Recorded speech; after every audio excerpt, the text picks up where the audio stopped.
ਤੱਕ ਲਿਆ ਜ਼ੋਰ ਪਾਣੀਆਂ ਹੁਣ ਮੈਂ ਡਰ ਗਿਆ ਤੇਰੇ ਤੋਂ। ਨਹੀਂ ਗਿਆਨੀ ਜੀ ਤੁਸੀਂ ਸਾਨੂੰ ਹੌਸਲਾ ਦੇਣਾ ਹੈ, ਸਾਨੂੰ ਹੌਸਲਾ ਦੇਣ ਆਏ ਹੋ ਤੁਸੀਂ, ਏਦਾਂ ਨਾ ਕਰੋ।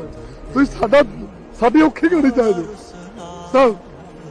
ਮਹਾਰਾਜ ਕਰੀ ਅਰਦਾਸ ਕਰੋ, ਤੁਸੀਂ ਬਸ ਅਰਦਾਸ ਕਰੋ, ਤੁਸੀਂ ਸਾਡੀ ਬਾਂਹ ਫੜ ਲਓ। ਹਾੜਾ ਰੁਸਨਾ ਮੇਰੇ ਤੋਂ,